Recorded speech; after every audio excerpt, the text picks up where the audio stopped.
नमस्कार दोस्तों, मैं ललित शर्मा एक बार फिर से आपका स्वागत करता हूं मैं अपने YouTube चैनल में। इस बार मैं जो जानकारी लेके आया हूं आपके लिए DDGKY की इस योजना के अंतर्गत एडमिशन कैसे लें। एडमिशन लेने के लिए किन किन डॉक्यूमेंट्स की हमें आवश्यकता पड़ती है। बहुत सारे बच्चे पूछते हैं, मुझसे आकर भी पूछते हैं, फ़ोन भी आते हैं, सर के क्या क्या डॉक्यूमेंट लगेगा, क्या होगा, कैसे हम एडमिशन ले सकते हैं, क्या हम इस योजना में कौन सा सब्जेक्ट सेलेक्ट कर सकते हैं, क्या कर सकते हैं। तो सबसे पहले तो सब्जेक्ट सेलेक्ट करने के लिए मैं आपको बता दूं, आप अपने हिसाब से आपको चॉइस क्या है, क्योंकि बहुत सारे सब्जेक्ट हैं, बहुत सारे डोमेन से रिलेटेड इसमें बहुत कोर्सेज हैं, जिसमें DDGKY के अंतर्गत आपको बहुत सारी ट्रेनिंग आपको मिलेगी उस कोर्स से संबंधित। तो इसलिए आपकी जो चॉइस है उस हिसाब से आप किस क्षेत्र में आप जॉब करना चाहते हो, उसी क्षेत्र का आपको जॉब से रिलेटेड जो है ट्रेनिंग प्रोग्राम को मिलेगा। वहाँ आप किसी भी ज़िले से संबंधित हैं, किसी भी ज़िले में हो,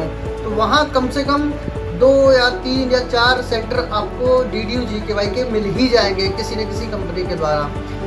कंपनी कोई भी हो चलेगा, कोई प्रॉब्लम नहीं है उससे, बस DDGKY की जो गाइडलाइंस हैं उसके अनुसार ही सारे जो कंपनी जो प्रोग्राम चलाती हैं।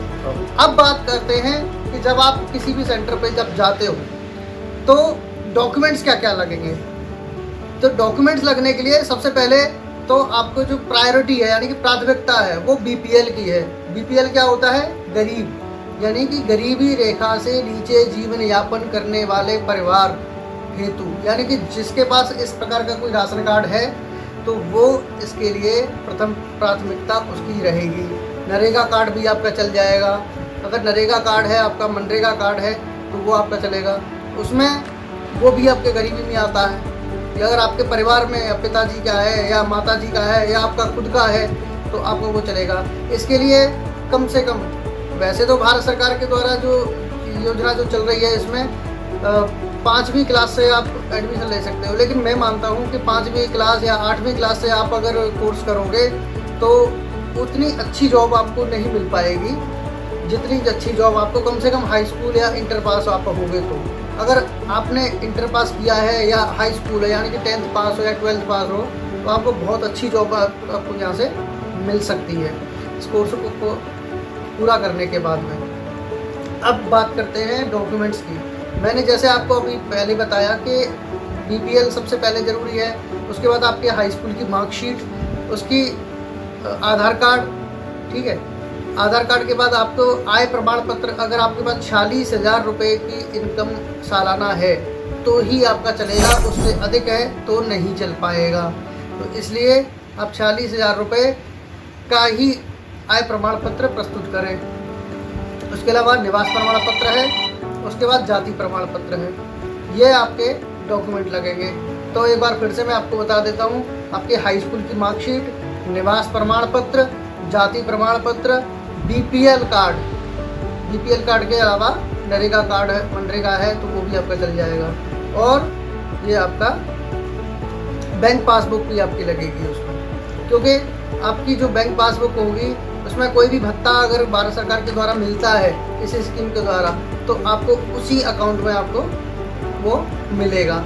और आपकी जब जैसे जॉब लगती है इसके कार्यक्रम को पूरा करने के बाद में, लेकिन ट्रेनिंग पूरा जैसे 3 महीने या 4 महीने का कोर्स है या 5 महीने का कोर्स है, उसको पूरा करने के बाद में जैसे आपकी जॉब लगती है तो वहाँ पे भी जहाँ जॉब आपकी कंपनी में जिसमें लगेगी तो वहाँ पे भी वही अकाउंट आपका दिया जा सकता है, उससे कि आपको ट्रांसफ़र जो आपका पैसा है, जो आपकी सैलरी है वो उसी अकाउंट में आए, जिससे कोई परेशानी ना हो। तो अब इतनी जानकारी मुझे लगता है कि काफ़ी है। इसके बाद आप किसी भी सेंटर पे आप जाके एडमिशन ले सकते हैं और अपने चॉइस के अनुसार अपनी सिलेक्ट कर सकते हैं अपना कोई भी कोर्स है और अपनी बेरोजगारी को भी दूर कर सकते हैं, क्योंकि बहुत ज़बरदस्त योजना है। बहुत सारे लोगों को पता ही नहीं है इसके बारे में। तो अगर आपने इसमें ट्रेनिंग लिया है तो आप कमेंट बॉक्स में डाल सकते हैं कि मैंने किस सेंटर से अपने ट्रेनिंग ली है, बता सकते हैं, मुझे बहुत अच्छा लगेगा। या मेरे जितने भी स्टूडेंट हैं वो आप वीडियो देख रहे हैं तो आप डाल सकते हैं कि सर हमने भी यहाँ से ट्रेनिंग लिया है और आज मैं यहाँ पे जॉब कर रहा हूँ, तो बहुत अच्छा लगेगा। आप भी इसमें डालिए। अगर ये इन्फॉर्मेशन किसी और को पहुँचानी है आपको तो आप इस वीडियो को शेयर कर सकते हैं, लाइक कर सकते हैं और किसी ज़रूरतमंद को आप इसको भेज सकते हैं जिससे कि वो इसका लाभ उठा पाएँ। तो धन्यवाद।